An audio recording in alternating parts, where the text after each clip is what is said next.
예. 자, 오늘은 여러분 교재 206페이지. 지난 시간에 우리가 메인 매출 점표의 매출 유형 세 가지였죠. 11, 13, 17번. 네, 세 가지 유형으로 메인 매출 점표 입력하는 걸 연습을 했었습니다. 그리고 시간이 없어가지고 그 부속 서류를 꼼꼼하게 다 살펴보지는 못했는데 나머지 부속 서류 좀 살펴보고 가도록 하겠습니다. 자, 로그인 해주시고요.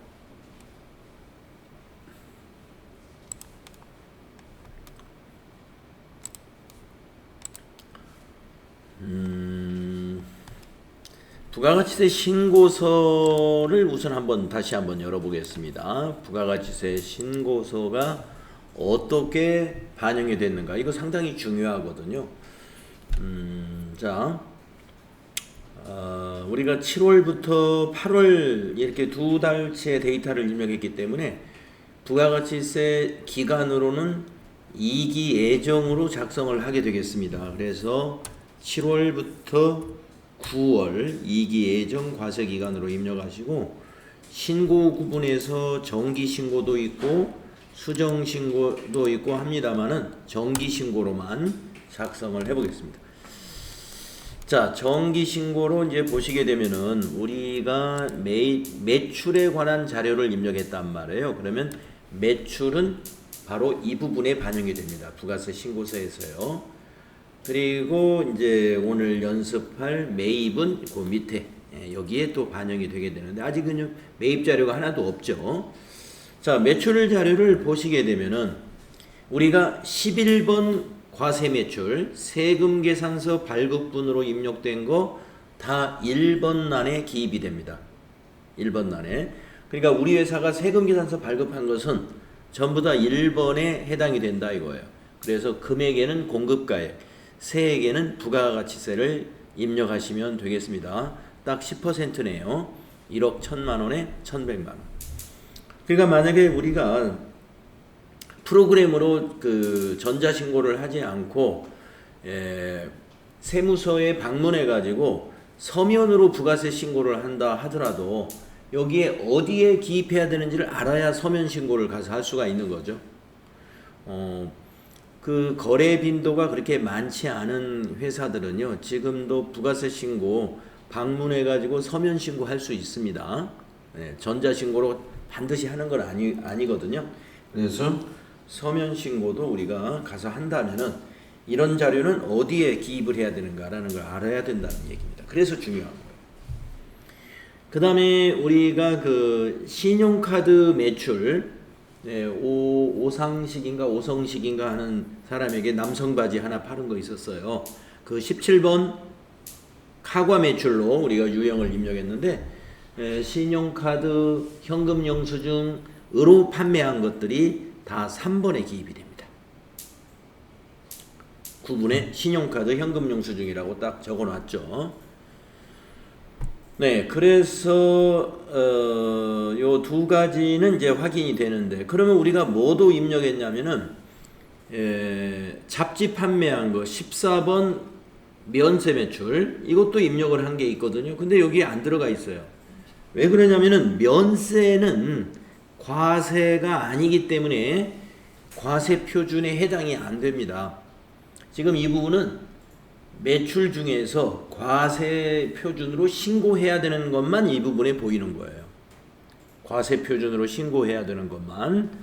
자, 그러면은 면세는 과세 표준이 아니면 부가세 신고서에 어디에 표시가 되느냐 하면은요, 종이세금 계산서로 보면은 뒷면에 해당이 되는데, 우리가 이 프로그램에서 그것을 보는 방법은 여기 있는 과표라고 하는 단추를 누르면 볼 수가 있습니다. 과표. 과표 한번 눌러보겠습니다.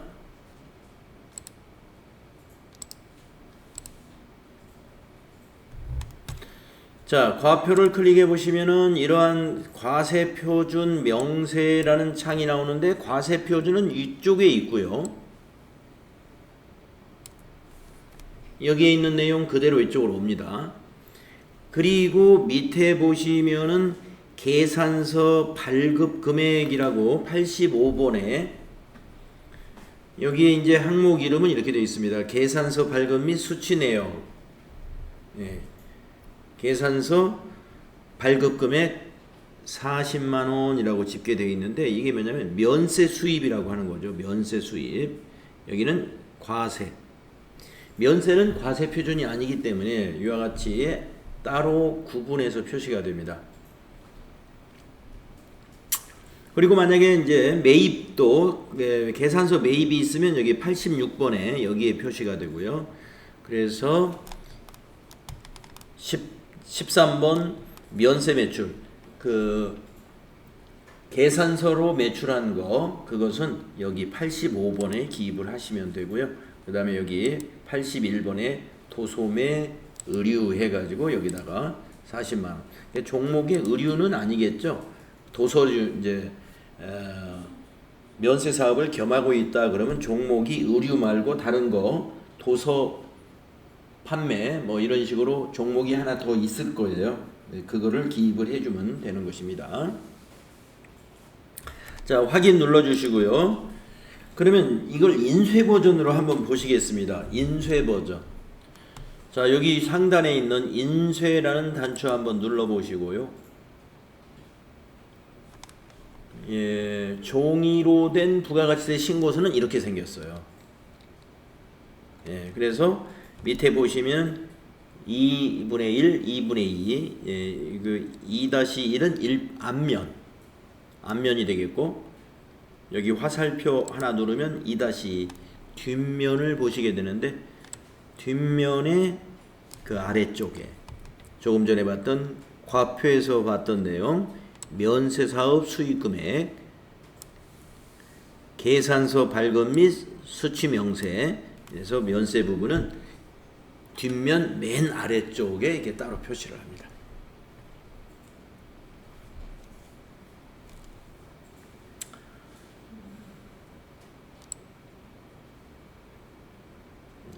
자, 인쇄창 닫아주시면 되겠습니다.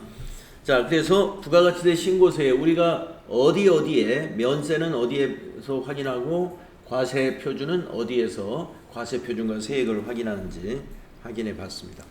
자, 그 다음에 이제 부속 서류가 몇 가지가 들어가냐면은 세금 계산서 발급한 거는 세금 계산서 합계표에, 계산서 발급한 거는 계산서 합계표에, 신용카드 매출전표 발급된 거는 신용카드 매출전표 발행집계표에 이렇게 또 반영이 됩니다. 예, 부가세 신고할 때 이것도 같이 제출을 해야 되거든요. 그래서 한번 세금계산서 합계표 다시 한번 보도록 하겠습니다. 자, 클릭하시고 7월부터 9월로 정기해서 엔터 하시면은 아마 지난 시간에 끝날 때 우리 한번 봤어요. 매출처는 4곳이고 세금계산서 매수는 5매다라고 되어 있습니다. 그 내역은 오른쪽에 있고요.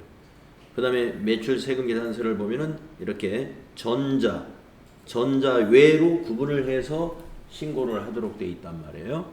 그래서 전자로 집계되도록 하기 위해서 우리가 세금 계산서를 직접 발급하지 않은 것은 전자란에다가 1번 입력했었죠. 전자 입력. 거기에 입력을 안 하게 되면 종이 세금 계산서로 인식해가지고 여기 전자외로 집계가 됩니다. 우리는 전자외는 아직 없었습니다. 전부가 다 전자였어요. 그래서 전자로 다 집계가 되는 것이 맞는 거였습니다. 매입세금 계산서 집계표는 밑에서 볼 수가 있는데 아직 우리가 입력한 내용이 없으니까 현재는 없습니다. 다음은 전체 메뉴 가셔가지고 계산서 합계표 하나 있겠죠? 한번 클릭을 해서 보십시오. 7월부터 9월 정기에서 엔터 하시면은 매출 계산서 합계표에 전자에 하나 집계되어 있습니다. 40만원짜리. 다음에 전체 메뉴 가셔가지고 신용카드 매출전표 발행집계표 들어가셔서 기간을 또 7월부터 9월로 기간을 입력하면 신용카드로 남성바지 판매한 게 있는데 아직 작성이 안 되어 있네요. 이런 서식을 잘 보시면은 오른쪽 상단에 여기 불러오기라는 단추가 있습니다. 이렇게 불러오기 단추가 따로 있는 서식은 불러와야 작성이 돼요. 아까 그 세금계산서 합계표나 계산서 합계표는 자동으로 작성이 되죠. 자동으로 불러다가. 이건 불러와서 작성을 해야 되니까 불러오기 누르시고 나서 읽으시겠습니까? 하면 예 해주시면 돼요. 예 해주시면 하나 불러왔죠. 16만 5천 원. 이것은 15만 원에 15,000원 부가세 포함해서 합계 금액으로 16만 5천 원이 신용카드 판매 내용이 되겠습니다. 자, 그래서 부가가치세 신고서에 지금 세금계산서 발급분, 신용카드 발급분, 그 다음에 과표에서 계산서 발급분, 이 세 가지가 있었기 때문에 부속서류에서도 세금계산서 합계표, 계산서 합계표, 신용카드 매출전표, 발행직계표, 이것을 부가세 신고할 때 같이 제출하게 되는 거예요. 지금 작성된 서류는 부가세 신고할 때 다 같이 제출하는 그런 양식입니다.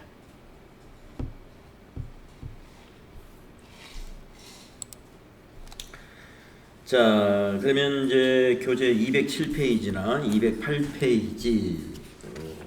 208페이지까지는 우리가 했던 내용에 대한 풀이가 됩니다.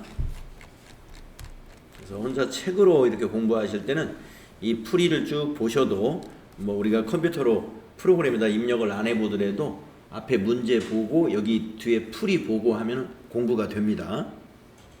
혼자 공부하실 땐 책 교재만 가지고도 공부할 수 있어요. 우리가 입력을 해봤기 때문에 이게 이 풀이를 보면 여러분이 이해가 된다 이 말씀이죠.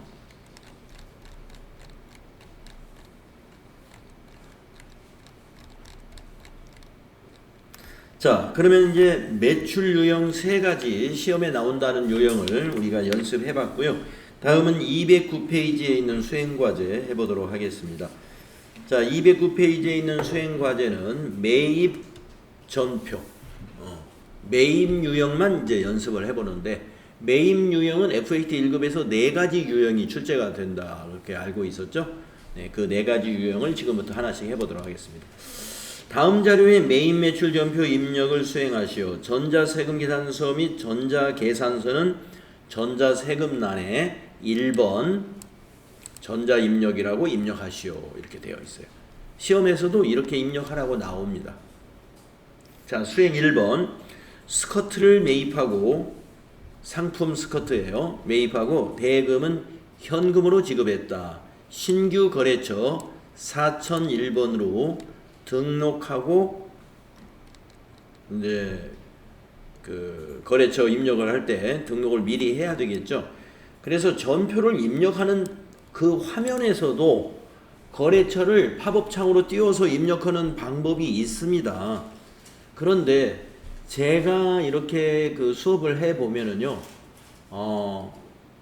그게 더 불편해해요, 여러분들이. 그래서 굳이 전표 입력하는 화면에서 00000 입력한 다음에 팝업창 나오면 그 팝업창에다가 입력하고 하는 것은 오히려 여러분들을 더 귀찮게 할 수가 있습니다. 오히려 거래처 입력하다 시간을 더 낭비할 수가 있어요.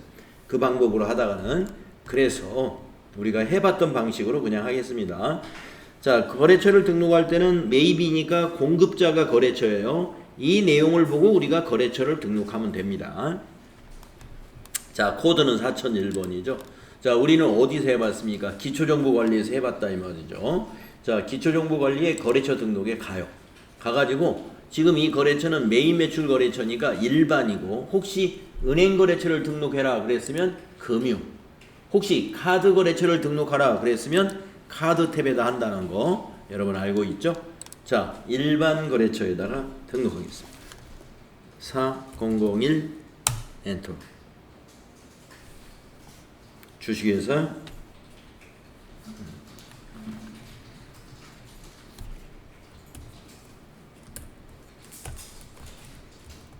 곰곰이 사업자 등록번호 12081 35097.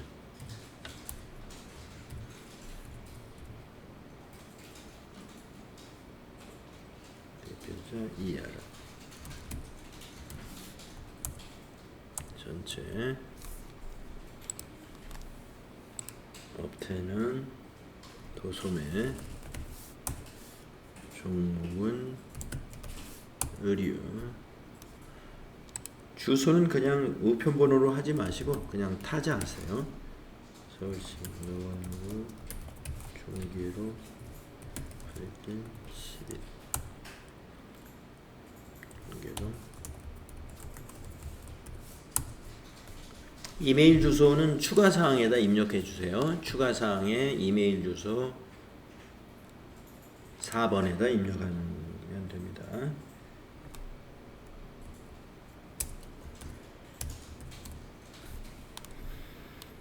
빌36524.com은 선택해 주세요에서 선택해 주면 됩니다. 네, 추가사항에 이메일 주소까지 입력하시면 됩니다. 이렇게 거래처 등록을 하고 나서 전체 메뉴에 메인 매출 전표로 이렇게 가십시오. 자, 그리고 이제 거기 작성 일자를 보시고 9월 5일로 입력하겠습니다. 9월 5일. 유형은 세금 계산서를 발급받은 거래 중에서, 자, 매입 세금 계산서란 말이에요. 그러면 유형이 둘 중에 하나예요. 51번이거나 54번. 51번은 매입세 공제가 가능하면 51번이고 매입세 공제가 즉 불공이라고 하겠습니다. 공제를 못 받는 거는 54번입니다. 그러면 지금 우리가 상품을 매입한 요 매입세액은 공제가 가능한 매입세액이에요. 예, 그렇기 때문에 51번 유형으로 입력합니다. 자, 유형에다가 5일 입력하시면 과세라고 들어가고 여기에는 빨간 딱지가 아니라 파란색으로 매입하고 나타나죠. 네, 품명에다가 스커트 하시고 수량 200, 단가 4만원,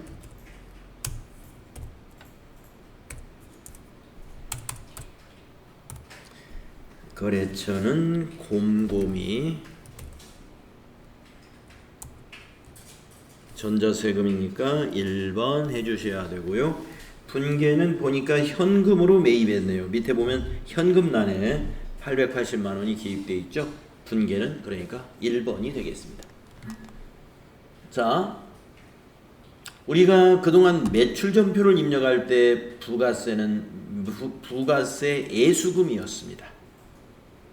부가세 애수금 기억나시죠? 지난 시간에 우리가 매출 시에는 부가세 애수금으로 분개했죠. 지금 이거는 매입거래입니다. 자, 상품 매입거래에서 지금 요 분개를 보시면 차변은 부가세 대급금이라는 게 하나 있어요. 80만원. 부가세가 부가세 대급금이라는 것으로 분개가 돼요. 이 부가세 대급금은 유동자산입니다. 당좌자산에 해당이 돼요. 그래서 자산 증가가 됩니다. 자, 매입세액은 자산이라는 거 여러분 잊지 마십시오. 그동안 매출세액은 부채였죠. 부채. 거래처로부터 부가세를 징수해가지고 우리가 받아놨기 때문에 그건 부채. 우리가 납부해야 될 것에 해당이 되니까. 그러면 매입세액은 뭐냐? 우리가 스커트를 사면서 부가세 80만원을 곰곰이에다가 거래처에다가 줬어요. 세금을 곰곰이에다 말하자면 납부한 것처럼 줬다 말이죠. 그래서 우리가 납부할 때는 뭐예요? 이건 곰곰이에다 준 거는 빼고 납부해야 되잖아요. 그래서 이걸 자산으로 잡아두는 자산으로. 부가세 대급금 자산입니다. 그리고 이제 스커트는 판매해야 될 재고자산이니까 개정 과목은 상품이 돼야 되겠습니다. 그래서 상품은 재고자산이죠. 이것도 자산 증가가 된다 이거예요. 네. 상품 매입시 분계 차변은 부가세 대급금과 상품입니다. 그러면 대변은 뭐냐? 이걸 현금으로 지급했으면 현금,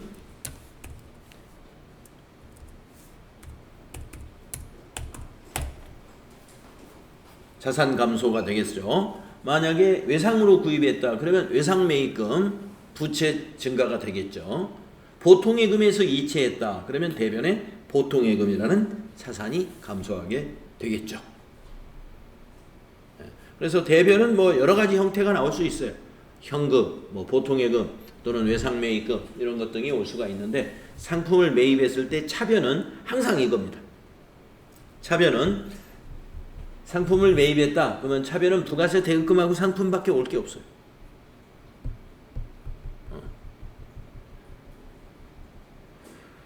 그래서 매입 매출 전표에서 이 분계를 자동으로 해주기 때문에 이건 뭐 이 분계를 모른다고 해서 회계 처리 못하는 사람은 없겠죠. 그런데 우리는 지금 실무가 목적이 아니고 뭐예요?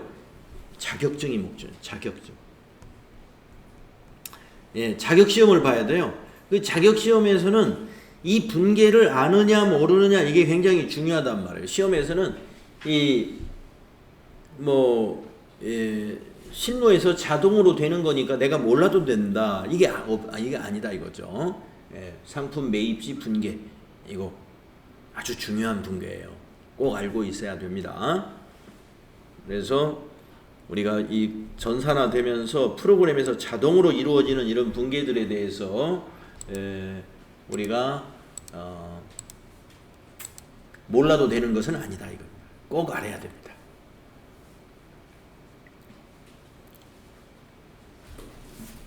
자, 다음은 수행 2번으로 가볼게요. 원피스 상품을 외상으로 매입했다. 그러면 이건 대변에 이제 외상 매입금이 오면 되겠네요. 그런데 3월 20일에 계약금을 지급했던 것이다. 근데 얼마를 지급했는지는 지금 안 알려줬기 때문에 일반 전표에 가가지고 3월 20일 날 계약금을 데일리룩에다가 얼마 지급했는지 알아야 이거 분계가 가능하겠습니다. 그러면 일반 전표 가셔가지고 전체 메뉴에서 일반 전표 입력에 3월 20일로 조회를 한번 해보세요. 3월 20일로 조회를 했더니 데일리룩에다가 450만원의 계약금을 지급했죠. 보통예금에서 계좌이체했네요. 450만원. 예, 차변의 선급금이라는 당좌 자산으로 처리했습니다. 그러면 오늘은 상품을 받았잖아요. 예, 상품을 받았으니까 선급금은 대변에 가서 없어져야죠. 아시겠죠?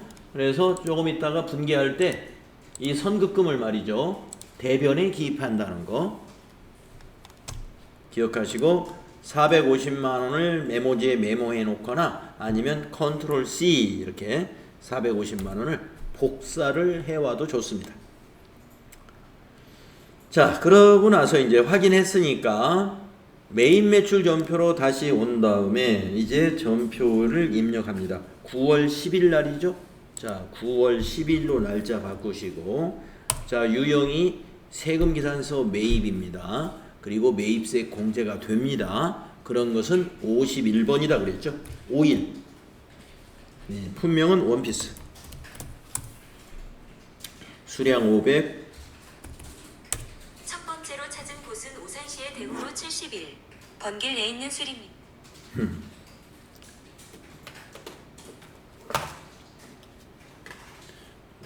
단가는 9만원.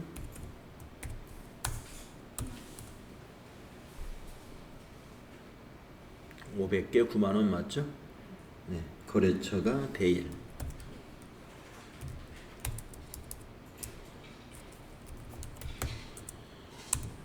전자세금 계산서니까 1번.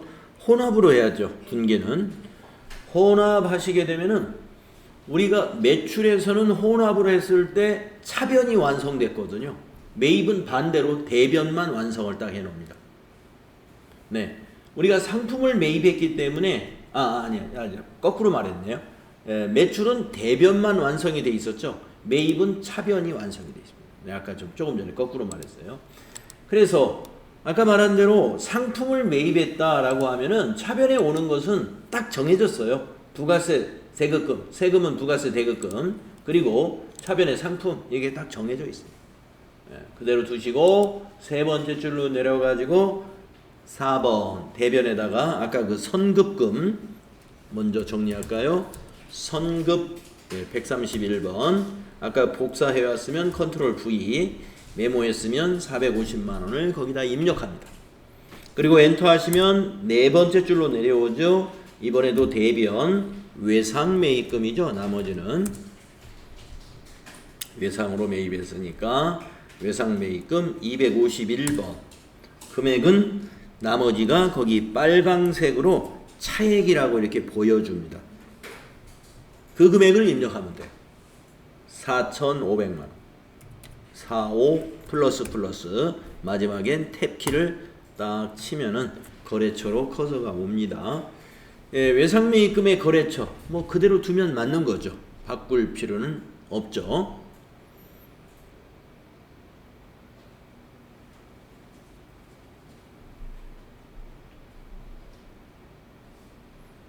네.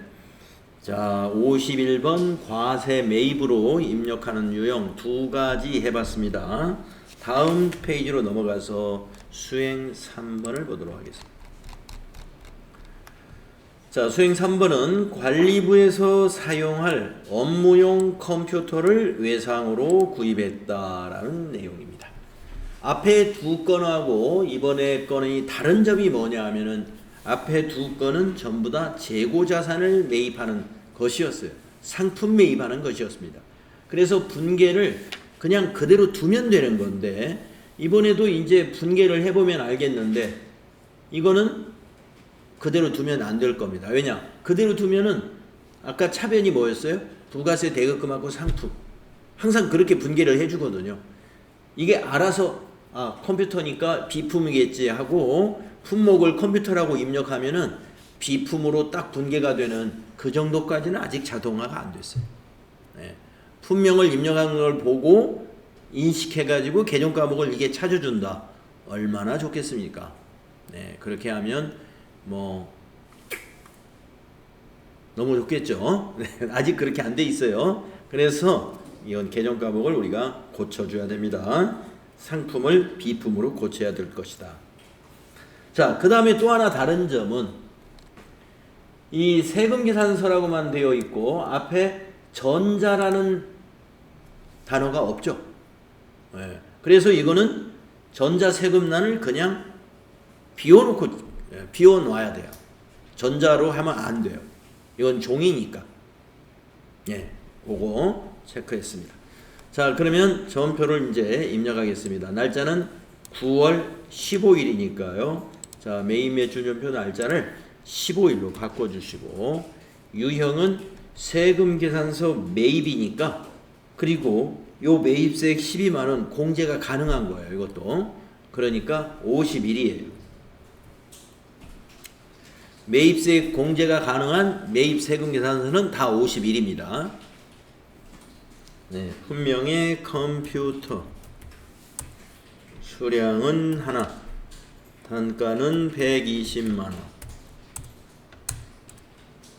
거래처는 현웅 겁나라. 자, 세금계산서예요. 그냥 세금계산서. 그것은 여기를 그냥 지나가야 됩니다. 전자세금계산서가 아닌 거는 그냥 지나가는 거예요. 자, 분계를 그러면은 어떻게 하느냐. 이것도 중요한데 만약에 외상으로 구입했다라고 해서 우리가 이걸 외상분계를 일단 한번 해볼까요? 2번 한번 눌러볼까요? 자, 2번 해놓고 자, 외상매입금, 대변, 부가세, 대급금, 매입세액이니까 맞고 차변은 상품이 아니라 비품이니까 이거를 비품으로만 고치면 맞겠지 하면은 틀린 거예요. 왜 틀리겠습니까? 네, 외상매입금이 아닙니다. 우리가 앞에 상품을 매입하고 외상을 한 것은 매입채무로 회계 처리하는 게 맞아요. 외상매입금이. 그러니까 우리가 이 자동 분계에서 말입니다. 외상 분계를 하게 되면 무조건 외상 매입금 아니면 외상 매출금으로 분계를 합니다. 근데 이거는 외상 매입이 아니라는 거죠.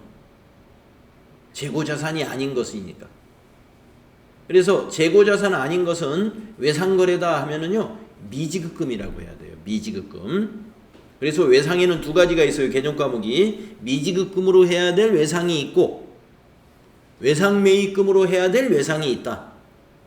외상으로 뭔가를 외상으로 구입했다 그러면 외상 매입금으로 하는 외상은 상품을 외상으로 구입한 거. 그리고 미지급금으로 해야 되는 외상은 뭐 식대를 외상으로 했다든가 지금처럼 컴퓨터를 사고 외상으로 했다든가 소모품을 사고 외상으로 했다든가 이런 것이 미지급금입니다. 자, 그래서 외상 분계는 안 된다. 왜냐하면 이 외상 매입금을 바꿀 수 있으면 외상해놓고 여기 코드를 바꿔주면 되는데 수정이 안 돼요, 이게. 그래서 외상 분계는 안 되고 이 분계를 그럼 뭘로 선택하면 편할까요? 혼합. 분계 없음 하면은 분계가 아예 없어지는 거니까 분계 없음이 아니고 혼합으로 해가지고 이걸 짜 맞춰주면 돼요. 자, 혼합으로 했죠. 자, 매입세액은 공제받는 거, 부가세 대급금, 자산 처리하는 거 맞고요. 그 다음에 저 컴퓨터는 상품이 아니니까 이거는 비품으로 고쳐줘야 되고요. 코드에다가 비품 입력하면 212 비품으로 바뀝니다. 120만 원이 비품이 돼야 돼요. 그리고 그 밑으로 내려와서 이제 4번 대변 해놓고 미지급금, 미지 엔터. 미지급금이 253번이죠. 부채입니다. 그리고 금액은 132만 원이죠. 그리고 탭키 누르세요. 그래서 미지급금의 거래처가 현웅컵나라로 딱 떨어지는지 확인하시면 되고 차변과 대변 합계가 일치하는지도 꼭 확인하고 전표를 마무리해야지 그냥 엔터로 막 지나가 버리면 금액이 틀려가지고 차변과 대변의 합계가 불일치하는데도 모르고 그냥 넘어가는 수도 있습니다. 그래서 마지막에 금액을 입력하고 나서는 탭키 눌러서 거래처 확인, 그 다음에 요 금액 확인, 차변 대변이 똑같은지 이 확인 작업을 꼭 하고 다음 작업으로 넘어간다는 거. 자, 어떻습니까? 이렇게 재고자산 거래가 아닌 것은 자동 분계가 될 확률이 없다는 거예요. 거의. 거의 다 혼합으로 해가지고 뭔가를 고쳐야 될 일들이에요. 자동 분계는 재고자산 거래에 한해서 완벽하게 자동 분계가 되는구나. 그 정도 알면 되겠습니다. 그래서 이런 상품 매입 매출 거래가 아닌 것은요, 분계가 혼합으로 해가지고 이것저것 수동으로 입력해야 될 부분이 상당히 많습니다. 잘 알아두십시오. 다음 그 밑에 보시면은 이제 우리 회사가 컴퓨터 비품이 하나 늘었기 때문에 이것을 이제 그 내용 연수를 정해가지고 매년 연말에 감가상각, 연말 결산 회계 처리를 해야 되잖아요. 그러려면은 이 프로그램에다가 어떻게 해야 돼요? 이걸 등록해 놔야죠. 그래서 컴퓨터를 구입한 날 고정자산 등록 메뉴에 등록하시오. 등록할 때 코드는 3002번으로 등록하시오. 그래서 여기서 쭉 주어졌습니다. 뭐 이렇게 물론 이거는 주어져야죠. 상각 방법은 뭐다? 내용 연수는 뭐다? 요 두 가지만 알려주면 나머지는 우리가 판단해서 입력을 할 줄 알아야 됩니다. 이렇게 자세히 알려줄 수도 있지만 시험에서는 그냥 9월 15일 컴퓨터를 구입한 것을 고정자산에 등록하시오. 그러니까 매입매출전표 입력 문제 하면서 수행과제로 고정자산에 등록하시오 이렇게 딱 지시를 할 수가 있어요. 그러면서 고정자산에 등록하려면 감가상각 방법은 어떤 방법인지, 내용연수는 몇 년으로 정했는지 그건 알려줘야죠. 다른 것은 이 내용 여기 그 세금계산서를 보면 다른 건 다 알 수 있어요. 이런 것들은 물론 코드도 알려줘야 되겠네요. 코드 요 세 가지. 등록 코드는 몇 번, 상각 방법은 어떤 방법, 내용 연수는 몇 년, 요것만 알려주면 우리가 등록을 할 수 있게 됩니다. 자, 3002번이라고 했으니까 고정자산 등록 우리가 지난번에 한번 해본 적이 있어요. 오늘 두 번째 해볼 텐데요. 한번 해보겠습니다. 전체 메뉴 누르셔가지고 고정자산 등록 클릭을 하겠습니다. 고정자산 등록 아시죠? 자, 위에서 엔터를 3번 치세요. 자, 엔터를 3번 치면 등록되어 있는 고정자산이 전체가 보입니다. 우리가 앞에서 차량 운반구 하나 등록한 게 보일 거예요. 자, 그 밑에다가 계정 과목을 찾기 위해서 여기 셀을 더블 클릭하면 돼요. 그러면 계정 과목 코드 도움말이 나옵니다. 비품을 찾아야죠. 212 비품 하시고 확인.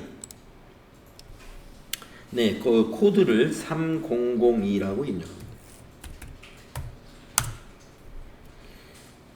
그리고 자산에다가 컴퓨터라고 입력합니다. 취득일은 거기 세금계산서에 있는 2023년 0915로 입력하면 돼요. 자, 23년도에 취득을 한 것은 기초가액에다 입력하는 것이 아니고 신규 취득에다 입력해야 돼요. 4번에다 입력해요. 그래서 그 4번에다가 얼마로 입력하느냐? 공급가액 120만 원을 입력합니다. 이걸 여러분이 132만 원이라고 착각해서는 안 됩니다. 우리가 비품으로 회계 처리한 것은 120만 원밖에 없어요. 12만 원은 부가세 대급금 별도의 자산으로 본 겁니다. 그러니까 우리가 여기 고정자산에 등록할 때는 우리가 메인 매출전표 입력할 때 여기에 비품을 얼마로 입력했는가, 그 금액이 취득원가예요. 그래서 그 금액으로 고정자산 등록해 줘야 되겠고, 그 다음에 9번에 상각방법 입력합니다. 정율법이라고 했죠. 그러니까 0번 그대로 두면 되고요. 정액법이면 밑에 메시지 보일 거예요. 1번이 정액법입니다. 그 다음에 10번 내용 연수를 10번에다 입력합니다. 5. 그 다음에 경비 구분은 800번대다. 이거는 관리부에서 사용하는 컴퓨터라고 문제에서 그랬잖아요. 그러니까 800번대라고 알려주지 않아도 관리부서에서 사용하는 것은 판매관리비로 감가상각비가 정리가 돼야 되죠. 그래서 여기 2번의 경비구분은 800번대 이걸 그대로 두면 됩니다. 우리가 FAT 1급을 응시하는 분들은 전부 도소매 업으로 시험을 보기 때문에 경비구분 800번대밖에 안 나와요. 그런데 이제 여러분이 급수를 높여가지고 나중에 TAT 2급으로 연결해서 공부를 하시게 되면은 TAT 2급은 제조업으로 시험 문제를 내거든요.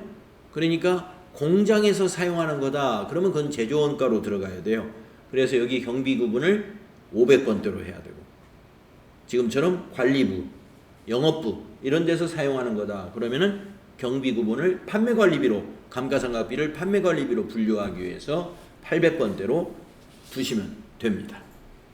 자, 이런 것을 이제 다 입력을 했기 때문에 우리가 이제 회사가 회계 처리할 때 반영해야 될 감가상각비가 20번에 계산이 되어 있어요. 18만 400원. 18만 400원. 0.451을 곱하면 18만 400원이 나오느냐. 9월 달부터 샀기 때문에 9, 10, 11, 12 4개월치가 18만 400원이라는 얘기입니다. 그러니까 어떻게 해서 나오는 거냐면 요 120만 원이잖아요. 120만 원 곱하기 정률이 지금 0.451이죠. 0.451 곱하기 9, 10, 11, 12 4개월이죠. 4 나누기 12 12분의 4 하면은 이 금액이 나온다 이거예요. 18만 400원이 나옵니다. 우리가 필기시험을 대비하기 위해서는 감가상각하는 방법, 그 계산하는 방법을 정률법하고 정액법은 시험에 꼭 나오니까 그 방법은 꼭 알아둬야 됩니다. 정률법, 정액법. 여러분들 이론 공부할 때 공부했어요. 정률법, 정액법, 감가상각비 계산하는 방법. 이론 시험에서는 나올 확률이 매우 높은 거예요. 그러니까 그거 꼭 알아두셔야 되는데 우리가 실무 수행할 때는 이게 프로그램에서 계산을 해주기 때문에 계산이 이렇게 된 겁니다. 자, 그러면은 이제 여기 수행 4번 고정자산 등록에 등록하라 하는 거 끝났어요. 다음은 수행 5번으로 가보겠습니다.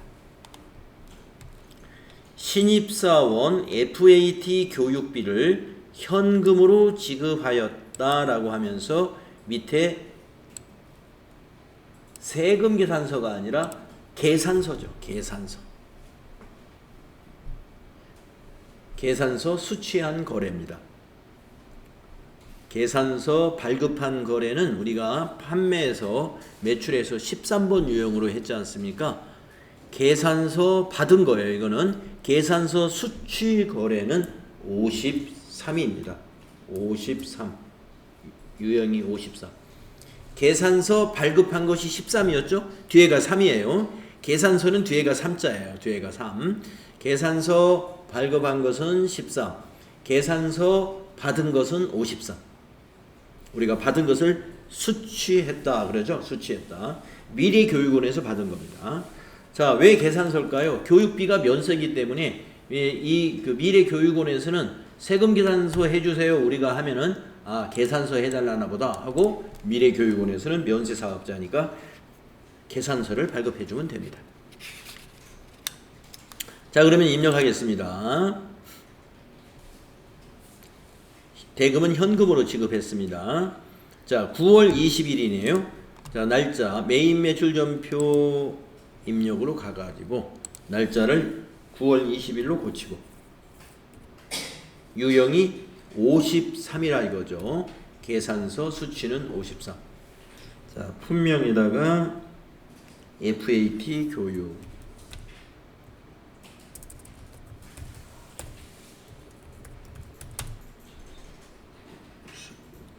공급가액에다가 30만원 거래처에는 미래교육원 전자세금은 전자계산서도 1번 전자입력으로 구분해 줘야 됩니다. 분계는 현금으로 지급해 거래해요. 그러면 1번 현금 해주면 됩니다. 자, 그래서 출금이니까 대변의 현금은 맞았지만 우리가 지금 상품을 30만원에 구입한 게 아니고 교육비를 지출한 거거든요. 그래서 여기 코드는 계정과목 코드는 고쳐야 됩니다. 자, 무슨 판매관리비 계정과목을 쓰면 될까요? 교육훈련비라는 계정과목이 있어요. 교육훈련비로 고치십시오. 코드에다가 교육 입력하셔가지고 지금 회계실무니까 판매관리비겠죠? 825번으로 꼭 해야 됩니다. 825번 교육훈련비 이렇게 30만원.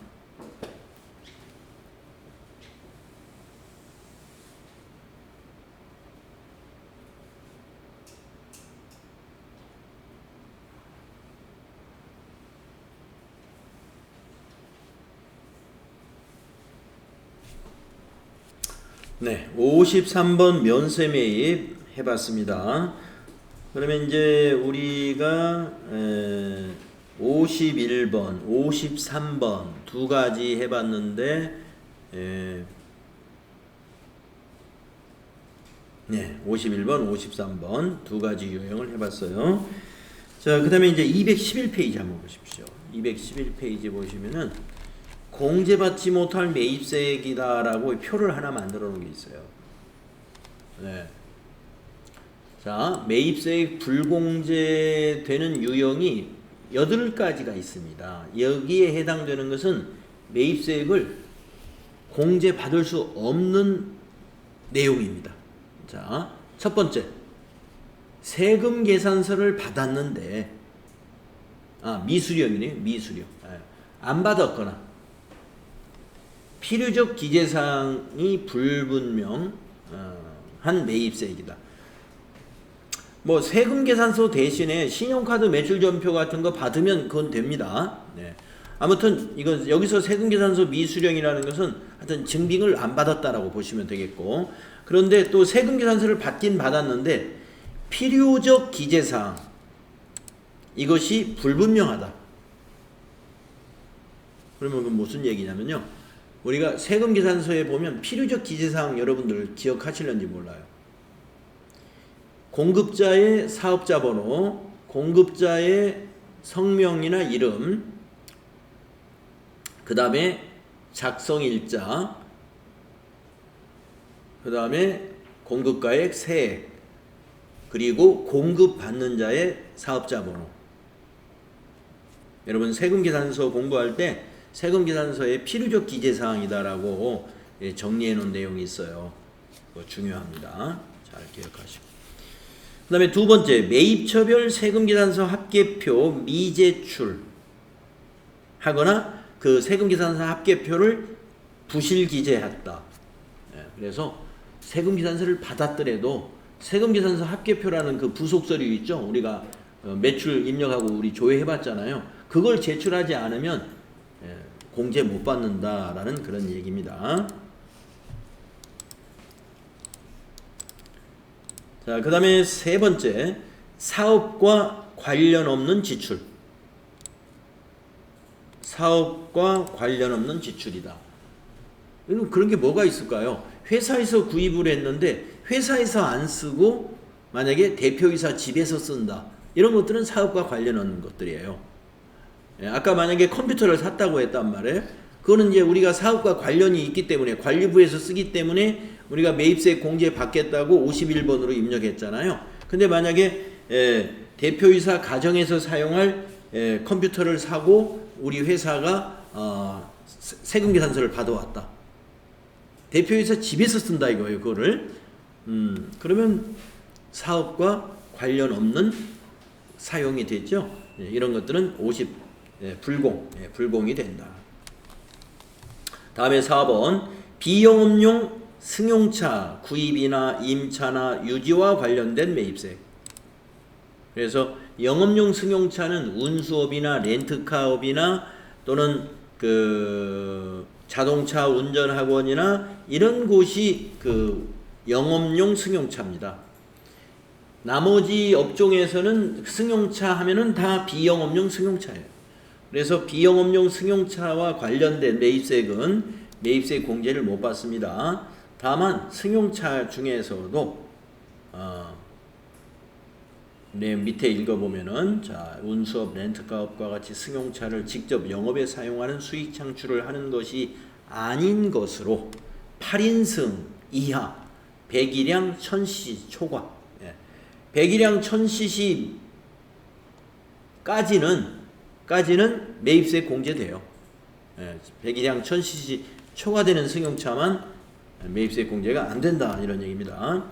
그 다음에 다섯 번째, 접대비 관련 매입세 공제 못 받습니다. 접대비 관련된 거. 그 다음에 여섯 번째, 면세 사업과 관련된 매입세 공제 못 받습니다. 아까 만약에 컴퓨터를 샀는데 그 컴퓨터를 면세 사업 부서에서 쓸 거다. 그러면 매입세 공제 받으면 안 돼요. 다음에 일곱 번째, 토지 조성 등을 위한 자본적 지출 관련 매입세.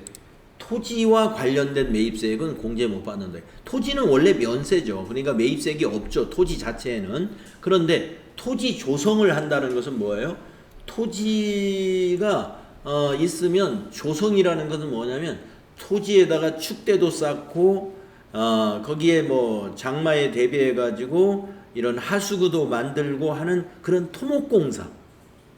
토지에서 하는 그 토목공사 같은 걸 우리가 토지 조성 공사라고 그래요. 그런데 그 토지 조성 공사에는 그 공사비에는 부가세가 있는 거거든요. 그거는 매입세 공제 못 받는다 하는 겁니다. 그게 바로 토지의 자본적 지출 관련 매입세액이에요. 그리고 사업자 등록을 하지 않은 매입세, 사업자 등록 전에 매입세액은 공제받을 수 없다. 자, 그래서 지금 이 매입세 공제를 못 받는 건이 이 정도가 되는데요. 이 증빙별로 전표를 입력하는 방법이 다 달라요. 어떻게 다르냐? 우리가 세금 계산서로 이 공제받을 수 없는 건이 있다면은 그거는 우리가 매입 매출 전표에 입력을 하면서 54번 유형으로 입력하면 돼요. 우리가 이제 이걸 연습할 거고. 그런데 위에 있는 이런 공제받지 못할 내용이 신용카드 매출 전표로 매입을 했거나 현금 영수증으로 매입을 했다면 이것은 매입 매출 전표에 입력을 하지 않고 일반 전표에다 그냥 입력하면 돼요. 일반 전표에 입력하면 자연스럽게 공제를 못 받게 돼요. 신용카드로 매입을 한 거, 현금 영수증으로 매입했는데 불공제 사유에 해당이 돼요. 그건 그냥 일반 전표에 입력하면 된다 이겁니다. 그런데 세금 계산서를 발급받은 것은 신고를 해야 되기 때문에 부가세 신고 때 해줘야 돼요. 그거는. 그래서 이것은 매입 매출 전표에 입력을 하라. 그러면서 공제받지 않겠다 하고 54번 불공유형으로 입력해야 된다. 정리되시죠? 예. 자, 그래서 좀 쉬었다가 우리가 불공유형 몇 문제 이어서 해보도록 하겠습니다. 좀 쉬었다 하겠습니다.